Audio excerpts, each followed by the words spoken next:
بسم الله الرحمن الرحيم ياسين والقرآن الحكيم إنك لمن المرسلين على صراط مستقيم تنزيل العزيز الرحيم لتنذر قوما ما أنذر آباؤهم فهم غافلون لقد حق القول على أكثرهم فهم لا يؤمنون إنا جعلنا في أعناقهم أغلالا فهي إلى الأذقان فهم مقمحون وجعلنا من بين أيديهم سدا ومن خلفهم سدا فأغشيناهم فهم لا يبصرون وسواء عليهم أأنذرتهم أم لم تنذرهم لا يؤمنون إنما تنذر من اتبع الذكر وخشي الرحمن بالغيب فبشره بمغفرة وأجر كريم إنا نحن نحيي الموتى ونكتب ما قدموا وآثارهم وكل شيء أحصيناه في إمام مبين واضرب لهم مثلا أصحاب القرية إذ جاءها المرسلون إذ أرسلنا إليهم 2 فكذبوهما فعززنا ب3 فقالوا إنا إليكم مرسلون قالوا ما أنتم إلا بشر مثلنا وما أنزل الرحمن من شيء إن أنتم إلا تكذبون قالوا ربنا يعلم إنا إليكم لمرسلون وما علينا إلا البلاغ المبين قالوا إنا تطيرنا بكم لئن لم تنتهوا لنرجمنكم وليمسنكم منا عذاب أليم قالوا طائركم معكم أئن ذكرتم بل أنتم قوم مسرفون وجاء من أقصى المدينة رجل يسعى قال يا قوم اتبعوا المرسلين اتبعوا من لا يسألكم أجرا وهم مهتدون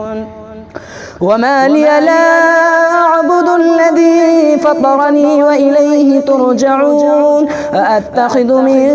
دونه آلهة إن يردني الرحمن بضر لا تغن عني شفاعتهم شيئا ولا ينقذون إني إذا لفي ضلال مبين إني آمنت بربكم فاسمعون قيل ادخل الجنة قال يا ليت قومي يعلمون بما غفر لي ربي وجعلني من المكرمين وما أنزلنا على قومه من بعده من جند من السماء وما كنا منزلين إن كانت إلا صيحة واحدة فإذا هم خامدون يا حسرة على العباد ما يأتيهم من رسول إلا كانوا به يستهزئون ألم يروا كم أهلكنا قبلهم من القرون أنهم إليهم لا يرجعون وإن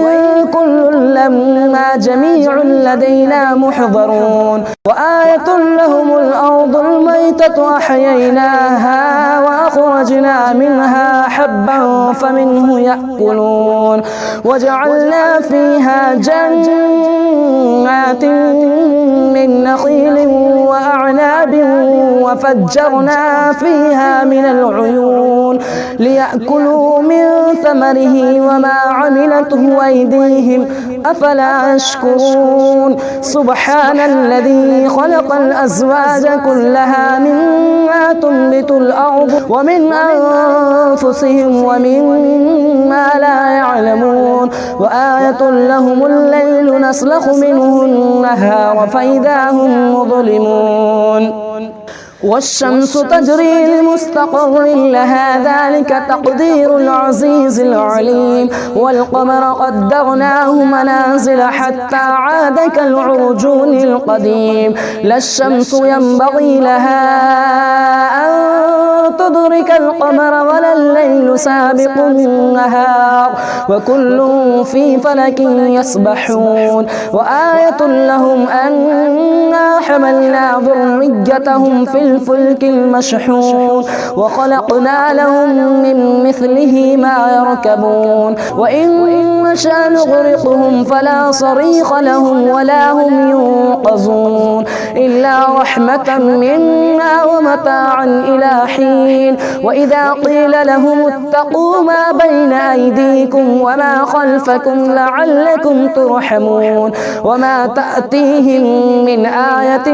من آيات ربهم إلا كانوا عنها معرضين وإذا قيل لهم أنفقوا مما رزقكم الله قال الذين كفروا للذين آمنوا أنطعم من لو يشاء الله أطعمه إن أنتم إلا في ضلال مبين ويقولون متى هذا الوعد إن كنتم صادقين ما ينظرون إلا صيحة واحدة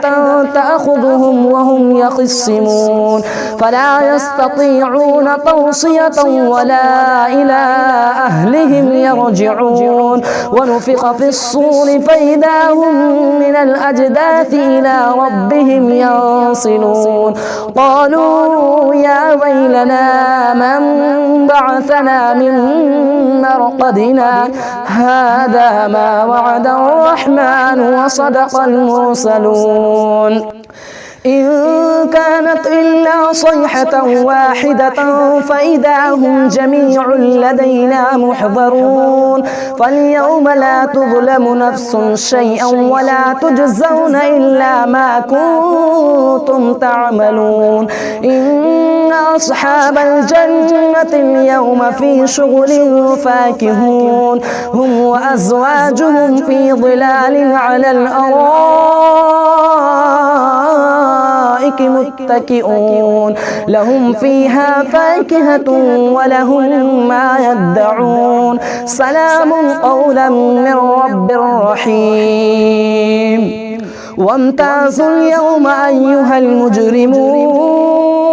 ألم أعهد إليكم يا بني آدم ألا تعبدوا الشيطان إنه لكم عدو مبين وأن اعبدوني هذا صراط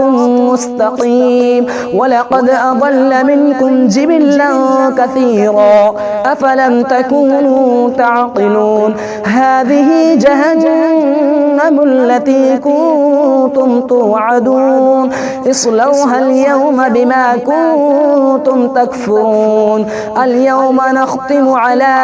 أفواههم وتكلمنا أيديهم وتشهد أرجلهم بما كانوا يكسبون ولو نشاء لطمسنا على أعينهم فاستبقوا الصراط فأنى يبصرون ولو نشاء لمسخناهم على مكانتهم فما استطاعوا مضيا ولا يرجعون ومن نعمره ننكسه في الخلق أفلا يعقلون وما علمناه الشعر وما ينبغي له إن هو إلا ذكر وقرآن مبين لينذر من كان حيا وحق القول على الكافرين أولم يروا أنا خلقنا لهم مما عملت أيدينا أنعاما فهم لها مالكون وظللناها لهم فمنها ركوبهم ومنها يأكلون ولهم فيها منافع ومشارب أفلا يشكرون واتخذوا من دون الله آلهة لعلهم ينصرون لا يستطيعون نصرهم وهم لهم جند محضرون فلا يحزنك قولهم إنا نعلم ما يسرون وما يعلنون أولم ير الإنسان أنا خلقناه من نطفة فإذا هو خصيم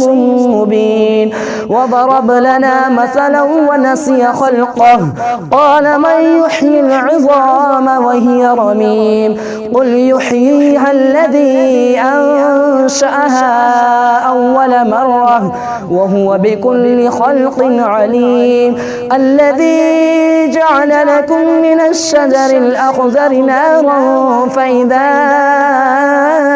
أنتم منه توقدون أوليس الذي خلق السماوات والأرض بقادر على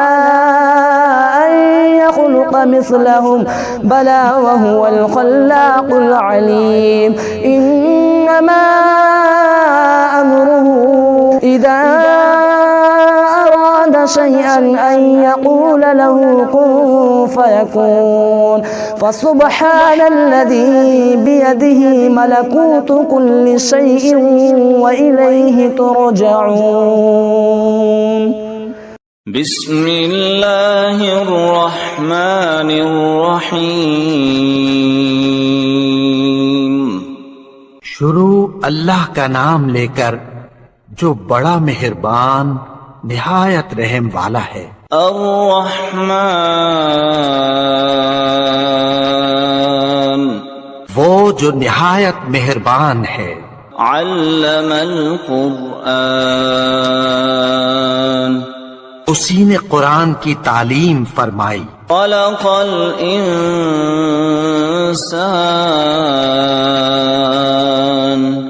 علمہ البیان اسی نے انسان کو پیدا کیا، اسی نے اس کو بولنا سکھایا۔ الشمس والقمر بحسبان سورج اور چاند ایک حساب مقرر سے چل رہے ہیں۔ والنجم والشجر يسجدان اور بوٹیاں اور درخت سجدہ کر رہے ہیں۔ والسماء رفعها ووضع الميزان اور اسی نے آسمان کو بلند کیا اور میزان عدل قائم کر دی۔ لا تطغوا في الميزان کہ اس میزان میں حد سے تجاوز نہ کرو۔ وَأَقِيمُوا الْوَزْنَ بِالْقِسْطِ وَلَا تُخْسِرُوا الْمِيزَانَ اور انصاف کے ساتھ ٹھیک تولو اور تول کم مت کرو۔ وَالْأَرْضَ وَضَعَهَا لِلْأَنَامِ اور اسی نے خلقت کے لیے زمین بچھائی۔ فِيهَا فَاكِهَةٌ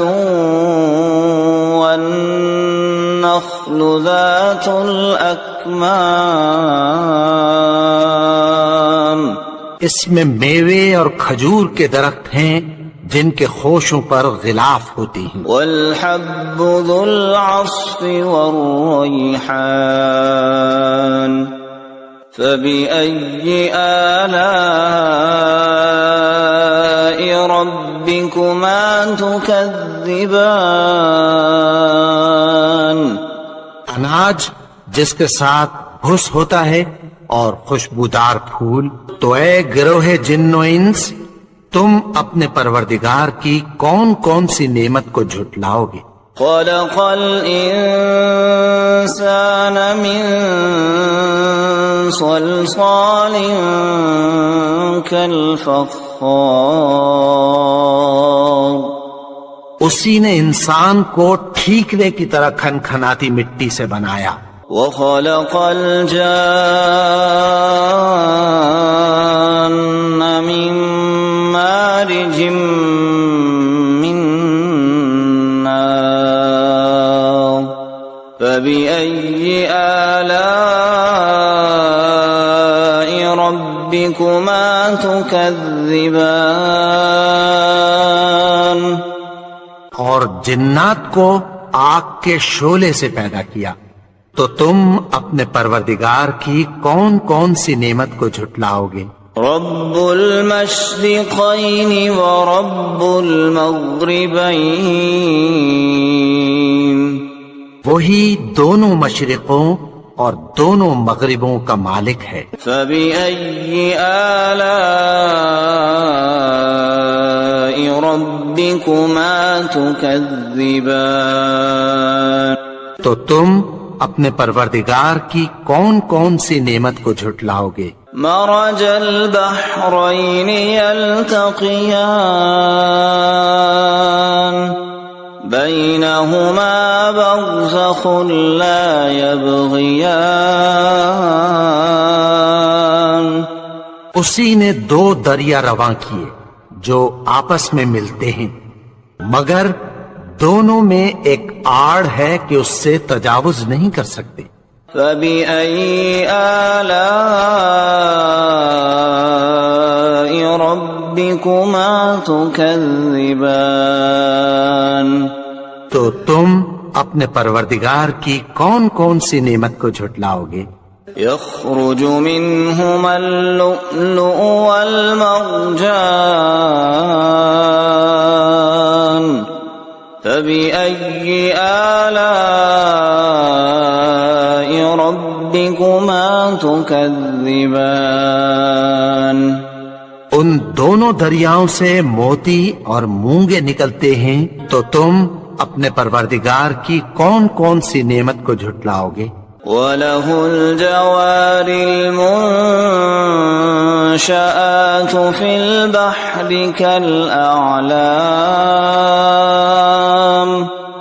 فَبِأَيِّ آلَاءِ رَبِّكُمَا تُكَذِّبَانِ، اور جہاز بھی اسی کے ہیں جو سمندر میں پہاڑوں کی طرح اونچے کھڑے ہوتے ہیں، تو تم اپنے پروردگار کی کون کون سی نعمت کو جھٹلاؤ گے؟ كل من عليها فان ويبقى وجه ربك ذو الجلال والإكرام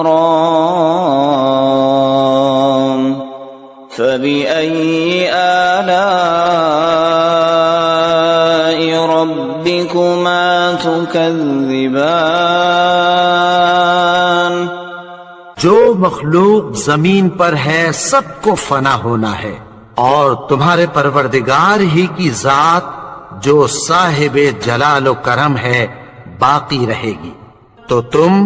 اپنے پروردگار کی کون کون سی نعمت کو جھٹلاؤ گے؟ يسأله من في السماوات والأرض كل يوم هو في شأن فبأي آلاء ربكما تكذبان، آسمان اور زمین میں جتنے لوگ ہیں سب اسی سے مانگتے ہیں، وہ ہر روز کسی نہ کسی کام میں ہوتا ہے. تو تم اپنے پروردگار کی کون کون سی نعمت کو جھٹلاؤ گے؟ سنفرغ لكم أيها الثقلان فبأي آلاء ربكما تكذبان، اے دونوں جماعتوں، ہم عنقریب تمہاری طرف متوجہ ہوتے ہیں، تو تم اپنے پروردگار کی کون کون سی نعمت کو جھٹلاؤ گے؟ يا معشر الجن والإنس إن استطعتم أن تنفذوا من أقطار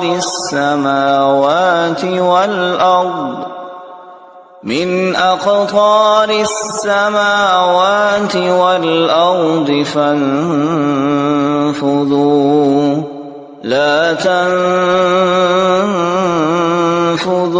إلا بسلطان فبأي آلاء ربكما تكذبان؟ اے گروہ جن و انس، اگر تمہیں قدرت ہو کہ آسمان اور زمین کے کناروں سے نکل جاؤ تو نکل جاؤ، اور زور کے سوا تو تم نکل سکنے ہی کے نہیں، تو تم اپنے پروردگار کی کون کون سی نعمت کو جھٹلاؤ گے؟ يرسل عليكما شواظ من نار ونحاس فلا تنتصران فبأي آلاء ربكما تكذبان؟ پھر تم ان کا مقابلہ نہ کر سکو گے، تو تم اپنے پروردگار کی کون کون سی نعمت کو جھٹلاؤ گے؟ فَإِذَا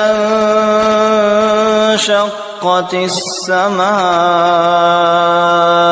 فَكَانَتْ وَرْدَةً كَالدِّهَانِ، پھر جب آسمان پھٹ کر تیل کی تلچھٹ کی طرح گلابی ہو جائے گا تو وہ کیسا ہولناک دن ہوگا۔ فَبِأَيِّ آلَاءِ رَبِّكُمَا تُكَذِّبَانِ؟ تو تم اپنے پروردگار کی کون کون سی نعمت کو جھٹلاؤ گے؟ فَيَوْمَئِذٍ لَا يُسْأَلُ عَن ذَنبِهِ إِنسٌ وَلَا جَانٌ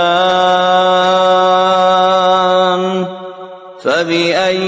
آلَاءِ رَبِّكُمَا تُكَذِّبَانِ؟ تو اس روز نہ تو کسی انسان سے اس کے گناہوں کے بارے میں پرسش کی جائے گی اور نہ کسی جن سے، تو تم اپنے پروردگار کی کون کون سی نعمت کو جھٹلاؤ گے؟ يُعْرَفُ الْمُجْرِمُونَ بِسِيمَاهُمْ فَيُؤْخَذُ بِالنَّوَاصِي وَالْأَقْدَامِ فَبِأَيِّ آلَاءِ رَبِّكُمَا تُكَذِّبَانِ؟ گناہگار اپنے چہرے ہی سے پہچان لیے جائیں گے تو پیشانی کے بالوں اور پاؤں سے پکڑ لیے جائیں گے، تو تم اپنے پروردگار کی کون کون سی نعمت کو جھٹلاؤ گے؟ هذه جهنم التي يكذب بها المجرمون يطوفون بينها وبين حميم آن فبأي آلاء ربكما تكذبان؟ یہی وہ جہنم ہے جسے گناہگار لوگ جھٹلاتے تھے، وہ دوزخ اور کھولتے ہوئے گرم پانی کے درمیان گھومتے پھریں گے، تو تم اپنے پروردگار کی کون کون سی نعمت کو جھٹلاؤ گے؟ وَلِمَنْ خَافَ مَقَامَ رَبِّهِ جَنَّتَانِ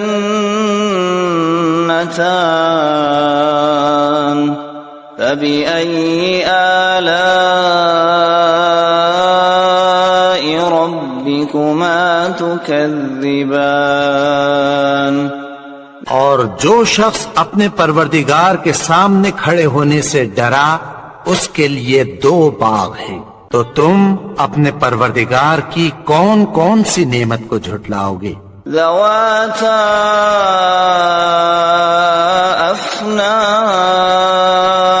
افنان فبأي آلاء ربكما تكذبان ان دونوں میں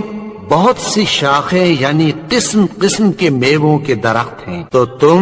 اپنے پروردگار کی کون کون سی نعمت کو جھٹلاؤ گے؟ فيهما عينان تجريان فبأي آلاء ربكما تكذبان ان میں 2 چشمے بہ رہے ہیں، تو تم اپنے پروردگار کی کون کون سی نعمت کو جھٹلاؤ گے؟ متكئين على فرش بطائنها من استبرق وجنى الجنتين دان فبأي آلاء ربكما تكذبان اہل جنت ایسے بچھونوں پر جن کے استر اطلس کے ہیں تکیہ لگائے ہوئے ہوں گے، اور دونوں باغوں کے میوے قریب جھک رہے ہیں، تو تم اپنے پروردگار کی کون کون سی نعمت کو جھٹلاؤ گے؟ فيهن قاصرات الطرف لم يطمثهن إنس قبلهم ولا جان فبأي آلاء ربكما تكذبان ان میں نیچی نگاہ والی عورتیں ہیں جن کو اہل جنت سے پہلے نہ کسی انسان نے ہاتھ لگایا اور نہ کسی جن نے،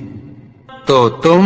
اپنے پروردگار کی کون کون سی نعمت کو جھٹلاؤ گے؟ كأنهن الياقوت والمرجان فبأي آلاء ربكما تكذبان گویا وہ یاقوت اور مرجان ہیں، تو تم اپنے پروردگار کی کون کون سی نعمت کو جھٹلاؤ گے؟ هل جزاء الإحسان إلا الإحسان فبأي آلاء ربكما تكذبان نیکی کا بدلہ نیکی کی سوا کچھ نہیں ہے، تو تم اپنے پروردگار کی کون کون سی نعمت کو جھٹلاؤ گے؟ ومن دونهما جنتان فبأي آلاء ربكما تكذبان اور ان باغوں کے علاوہ 2 باغ اور ہیں، تو تم اپنے پروردگار کی کون کون سی نعمت کو جھٹلاؤ گے؟ مدهامتان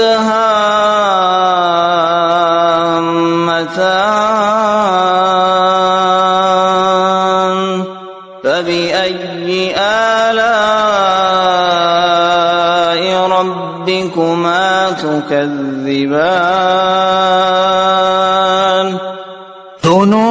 خوب گہرے سبز، تو تم اپنے پروردگار کی کون کون سی نعمت کو جھٹلاؤ گے؟ فيهما عينان نضاختان فبأي آلاء ربكما تكذبان ان میں دو چشمے ابل رہے ہیں، تو تم اپنے پروردگار کی کون کون سی نعمت کو جھٹلاؤ گے؟ فيهما فاكهة ونخل ورمان فبأي آلاء ربكما تكذبان ان میں میوے اور کھجوریں اور انار ہیں، تو تم اپنے پروردگار کی کون کون سی نعمت کو جھٹلاؤ گے؟ فيهن خيرات حسان فبأي آلاء ربكما تكذبان ان میں نیک سیرت خوبصورت عورتیں ہیں، تو تم اپنے پروردگار کی کون کون سی نعمت کو جھٹلاؤ گے؟ حور مقصورات في الخيام فبأي آلاء ربكما تكذبان وہ حوریں ہیں جو خیموں میں محفوظ ہیں، تو تم اپنے پروردگار کی کون کون سی نعمت کو جھٹلاؤ گے؟ لم يطمثهن انس قبلهم ولا جان فبأي آلاء ربكما تكذبان ان کو اہل جنت سے پہلے نہ کسی انسان نے ہاتھ لگایا اور نہ کسی جن نے، تو تم اپنے پروردگار کی کون کون سی نعمت کو جھٹلاؤ گے؟ متكئين على رفرف خضر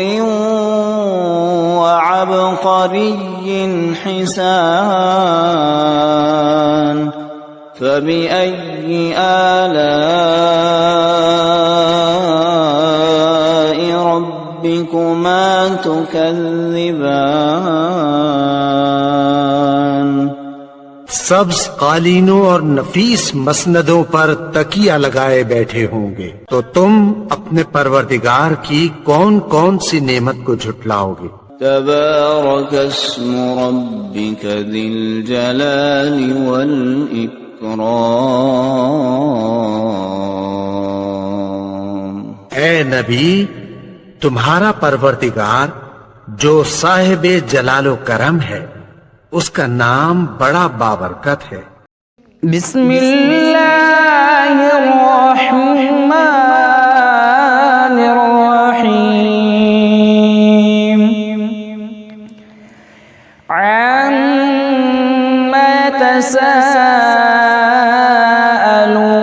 تساءلون عن النبأ العظیم الذي هم فيه مختلفون كلا سيعلمون ثم كلا سيعلمون ألم نجعل الأرض مهادا والجبال أوتادا وخلقناكم أزواجا وجعلنا نومكم سباتا وجعلنا الليل لباسا وجعلنا النهار معاشا وبنينا فوقكم سبعا شدادا وجعلنا سراجا وهاجا وأنزلنا من المعصرات ماء ثجاجا لنخرج به حبا ونباتا وجنات ألفافا إن يوم الفصل كان ميقاتا يوم ينفخ في الصور فتأتون أفواجا وفتحت السماء فكانت أبوابا وصيرت الجبال فكانت سرابا إن جهنم كانت مرصادا للطاغين مآبا لابثين فيها أحقابا لا يذوقون فيها بردا ولا شرابا إلا حميما وغساقا جزاء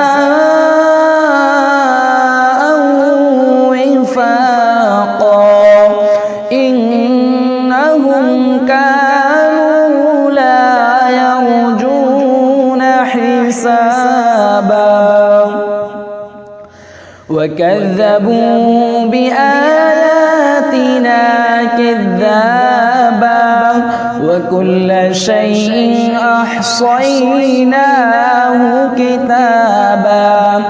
فذوقوا فلن نزيدكم إلا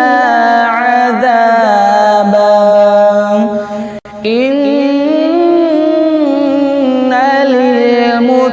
للمتقين مفازا حدائق وأعنابا وكواعب أترابا وكأسا دهاقا لا يسمعون فيها لغوا ولا كذابا جزاء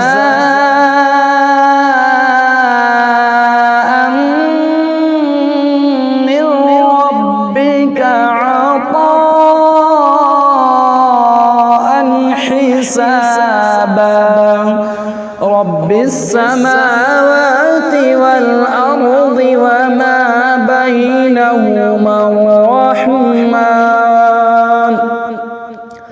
وما بينهما الرحمن لا يملكون منه خطابا يوم يقوم الروح والملائكة صفا لا يتكلمون إلا من أذن له الرحمن وقال صوابا ذلك اليوم الحق فمن شاء اتخذ إلى ربه مآبا إنا أنذرناكم عذابا قريبا يوم ينظر المرء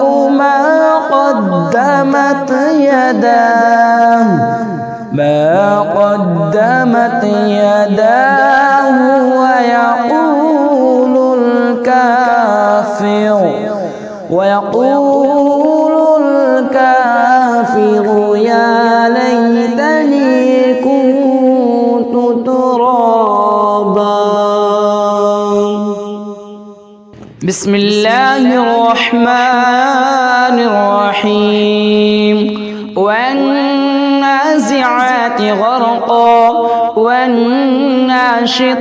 نشطا والسابحات سبحا فالسابقات سبقا فالمدبرات أمرا يوم ترجف الراجفة تتبعها الرادفة قلوب يومئذ واجفة أبصارها خاشعة يقولون أئنا لمردودون في الحافرة أئذا كنا عظاما نخرة قالوا تلك إذا كرة خاسرة فإنما هي زجرة واحدة فإذا هم بالساهرة. هل أتاك حديث موسى إذ ناداه ربه بالواد المقدس طوى اذهب إلى فرعون إنه طغى فقل هل لك إلى أن تزكى وأهديك إلى ربك فتخشى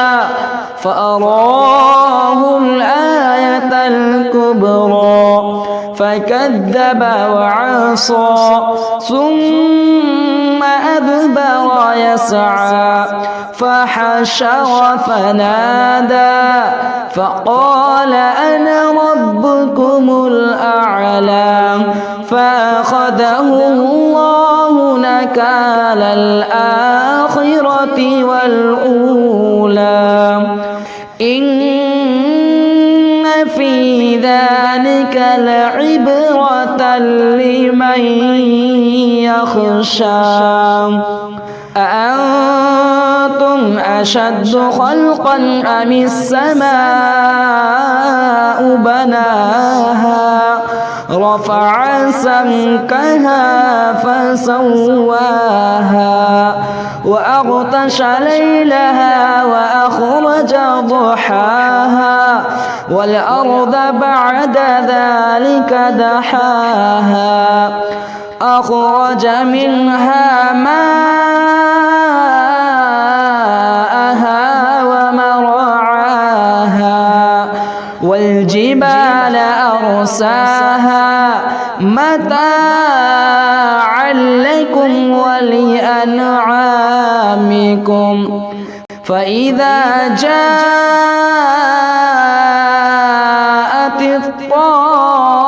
الطامة الكبرى يوم يتذكر الإنسان ما سعى وبرزت الجحيم لمن يرى فأما من طغى وآثر الحياة الدنيا فإن الجحيم هي المأوى وأما من خاف مقام ربه ونهى النفس عن الهوى فإن الجنة هي المأوى. يسألونك عن الساعة أيان مرساها فيما أنت من ذكراها إلى ربك منتهاها إنما أنت منذر من يخشاها كأنهم يوم يرونها لم لم يلبثوا إلا عشية أو ضحاها. بسم الله الرحمن الرحيم. عبس وتولى أن جاءه الأعمى وما يدريك لعله يزكى أو يذكر فتنفعه الذكرى. أما من استغنى فأنت له تصدى وما عليك ألا يزكى. وأما من جاءك يسعى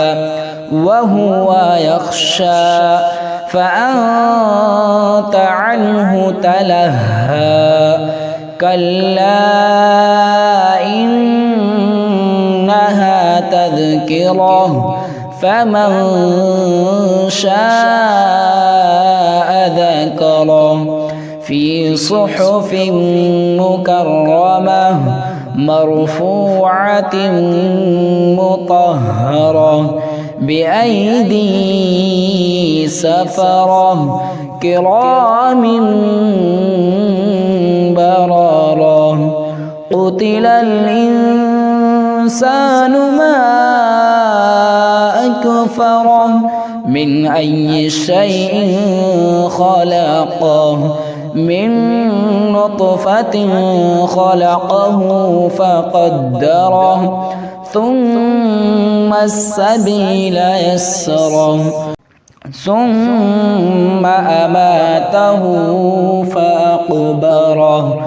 ثم إذا شاء أنشره. كلا لما يقض ما أمره فلينظر الإنسان إلى طعامه أنا صببنا الماء صبا ثم شققنا الأرض شقا فأنبتنا فيها حبا وعنبا وقضبا وزيتونا ونخلا وحدائق غلبا وفاكهة وأبا متاعا لكم ولأنعامكم. فإذا جاءت الصاخة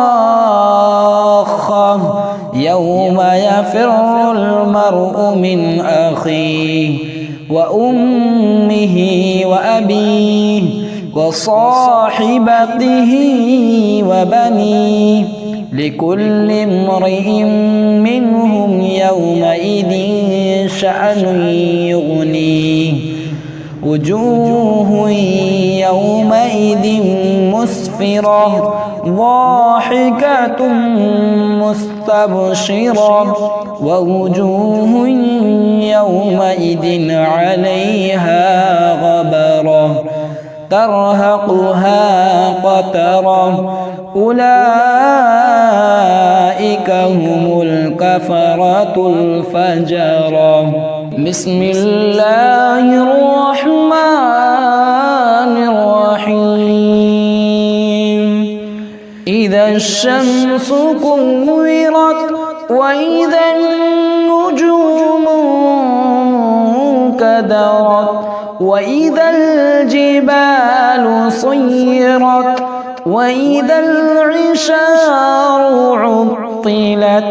وإذا الوحوش حشرت وإذا البحار سجرت وإذا النفوس زوجت أخرجت وإذا الموءودة سئلت بأي ذنب قتلت وإذا الصحف نشرت وإذا السماء كشطت وإذا الجحيم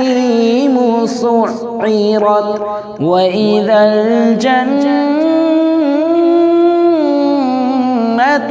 أزلفت علمت نفس ما أحضرت فلا أقسم بالخنس الجوار الكنس والليل إذا عسعس والصبح إذا تنفس إنه لقول رسول كريم ذي قوة عند ذي العرش مكين مطاع ثم أمين وما صاحبكم بمجنون ولقد رآه بالأفق المبين وما هو على الغيب بضنين وما هو بقول شيطان رجيم فأين تذهبون إن هو إلا ذكر للعالمين لمن شاء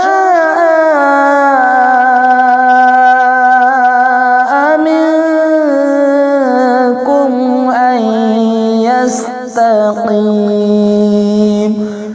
وما تشاءون إلا أن يشاء الله رب العالمين بسم الله الرحمن الرحيم الرحمن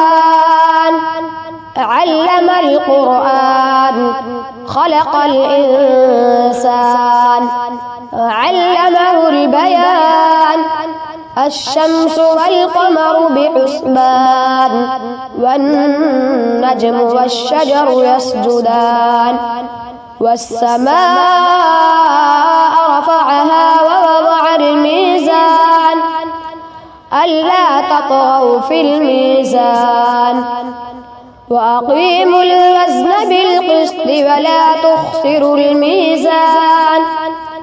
والأرض وضعها للأنام فيها فاكهة والنخل ذات الأكمام والحب ذو العصف والريحان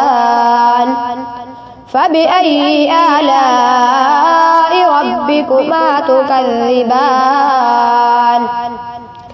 خلق الإنسان من صلصال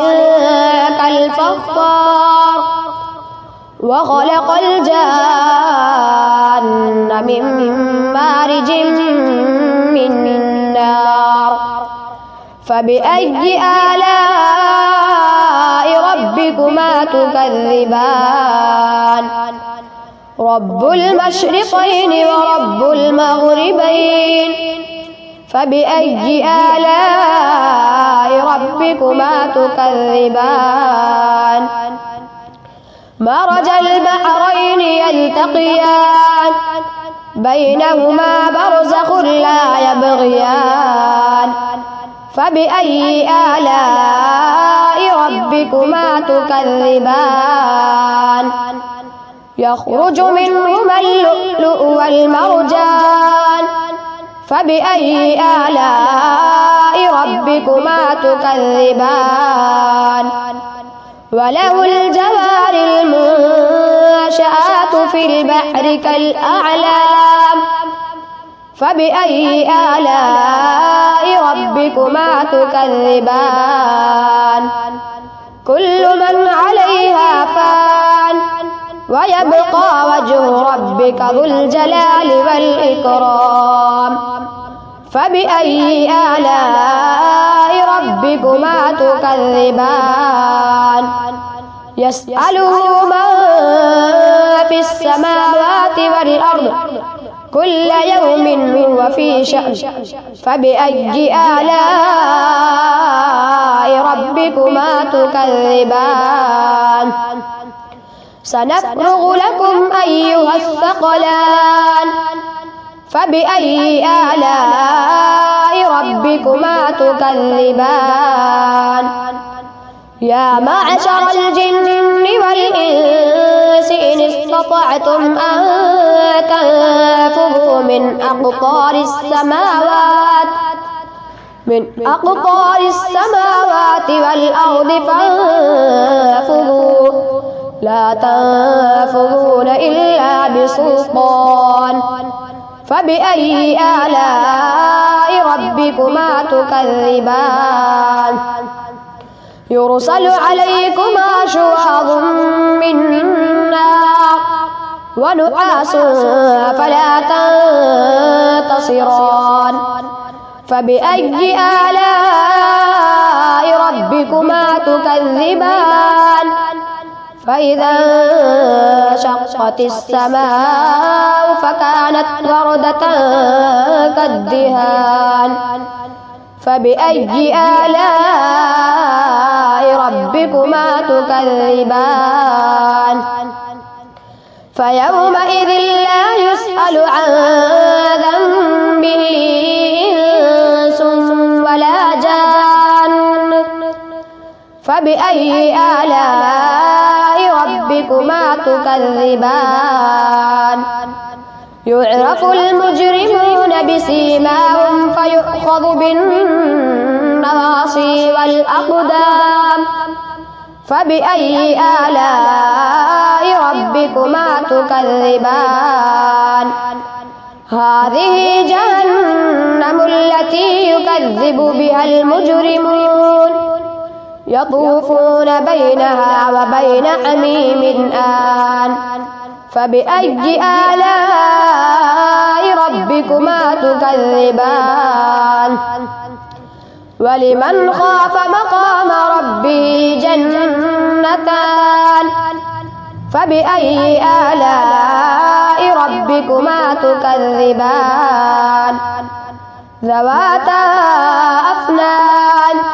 فبأي آلاء ربكما تكذبان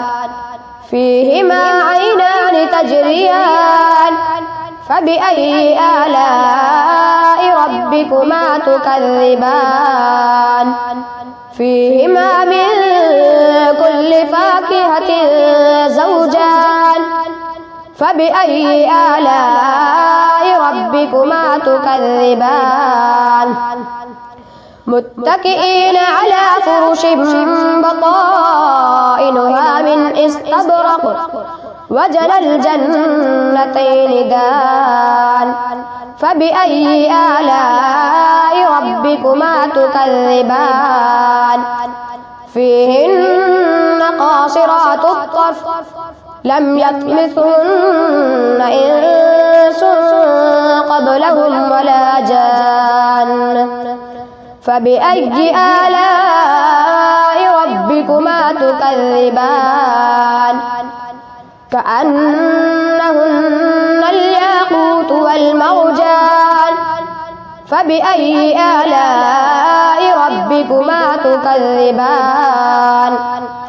هل جزاء الإحسان إلا الإحسان فبأي آلاء ربكما تكذبان ومن دونهما جنتان فبأي آلاء ربكما تكذبان مدهامتان فبأي آلاء ربكما تكذبان فيهما عينان نضاختان فبأي آلاء ربكما تكذبان فيهما فاكهة ونخل ورمان فبأي آلاء ربكما تكذبان فيهن خيرات حسان فبأي آلاء ربكما تكذبان حور مقصورات في الخيام فبأي آلاء ربكما تكذبان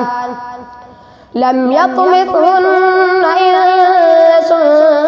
قبلهم ولا جان فبأي آلاء ربكما تكذبان متكئين على رفرف خضر وعبقري